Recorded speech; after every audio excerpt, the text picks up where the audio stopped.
think Braves fans are feeling pretty foolish right now, and or they would say Jurickson Profar is the biggest fool out there right now, although he wouldn't be their favorite fool because you're not going to see him for 80 games, and if they make it to the postseason, obviously you're not going to see him there either. Yeah, that would be like ripping off a Band-Aid for the second, third, and fourth time if you have to tell him to go away. Let's just say they decide to use him, he comes back, does what he's supposed to do. Let's just put it that way, and it becomes a viable option for you again to play in left field every day. Then you got to send him away, which means your team is going to be lesser.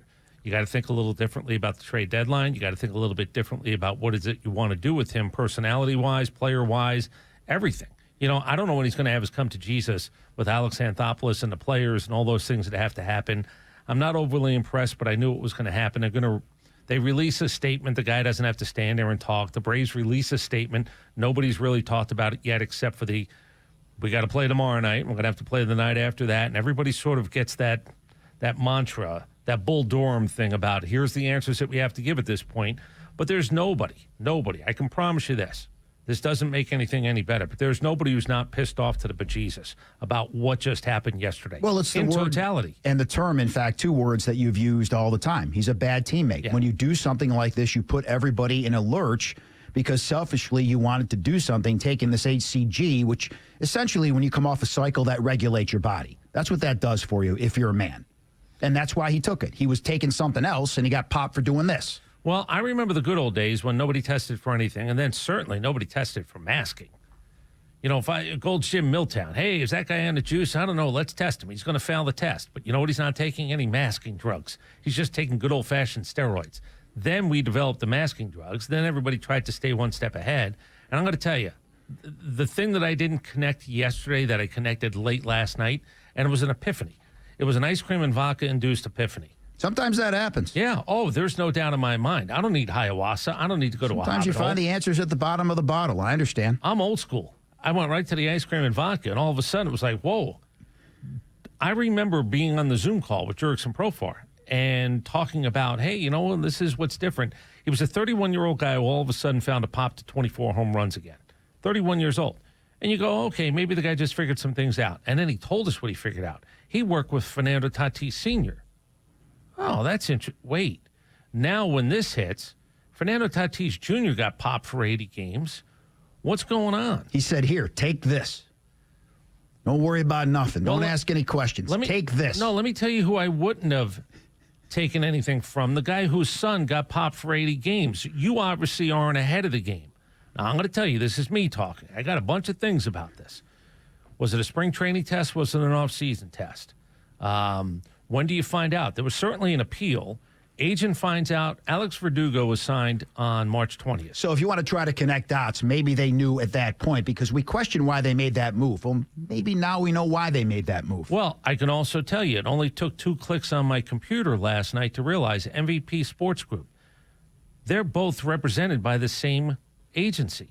And let me tell you who knows other than the player, the agent.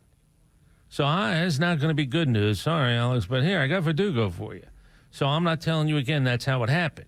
But I am telling you I looked at March 20th to make sure I wasn't wrong about the date. Then there's other things. There's no reason to get into them yet until they come up organically. But the Tatis thing, there are guys who believe, all I got to do is take these 2 pills. I'll never get busted. Why? Who said so? Well, that guy said so. He said if I just take these 2 pills 3 days a week, I'm covered. It's untraceable. Yeah, I'm covered. Until it is. Until it is. So I don't want to play the check the boxes, but at 31 years old, 24 home runs. 2 years ago, he signed for $1 million.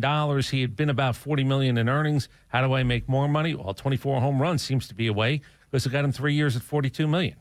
And if you want to go, man, that guy really blew it. Did he? Because right now on the books, he's got $36 million guaranteed. He's still getting paid. Not now, but his contract. Big picture, he's still going to make that kind of money. And I probably got duped because now I have the 32-year-old guy who, let's just say, won't do any more steroids, won't do any more masking agents, and that's the player that I have for $36 million over the next 2.5 years. In the meantime, you have 2 corner outfielders. All they seemingly do is strike out. I know it's a very limited sample size, but you've got De La Cruz and you've got Kelenic. And I don't trust either one of them based on what I've seen thus far, albeit 5 games, a little bit more with Kelenic. Kelenic is what he is. He's an extra outfielder at best. Can I, with all due respect, at least correct you on this? The team has 50 strikeouts. It's not like, somebody's going to have to pull the weight and be the leader in the clubhouse with strikeouts, but they have 50 strikeouts in 5 games. Well, it's one of many problems. So, like I said, yesterday I took my nap and I woke up and I found out that Profar was suspended, and I found out that Reynaldo Lopez is on the injured list. He's getting an MRI, so who knows when and if he's going to be back. Bye-bye. And I know who's back, as always. This guy just keeps showing up, is Bryce Elder. This is not 15 days. I'm going to tell you it's not 15 days. And what happened is everybody got happy. Oh, he hit 98 on the clock. Oh, he's fine. I mean, that's good. Why is it good? I got a guy who had some stuff. He's a year older. We heard about it in spring training that maybe it's a little bit tougher for him to get loose. And hitting 98 on the clock for a pitch does not fix him. Do I think it's 15 days? Nope. Do I know it's longer? My guess is I'm going to go with an educated guess. Of course it's longer than 15 days. So now you have think about how crazy this is. In a year where you're a contender for the World Series, and the grand home start was going to happen against a 5-0 Dodgers team last night, the Reynaldo Lopez normally is first 2 paragraphs. Because of Profar stuff, Reynaldo Lopez gets pushed to the 4th paragraph as everybody's scrambling to find out, what did he take? How do you get busted on this? When do you think it happened? Why? By the way, Reynaldo Lopez is going to go get an MRI. That's for a team that's in contention. That's a guy who's your 2nd or 3rd starter who's gone for whatever the amount of time might be, and that was the 4th paragraph. So it seemed like April Fool's Day came a day early. Unfortunately, this is now the reality of the Braves.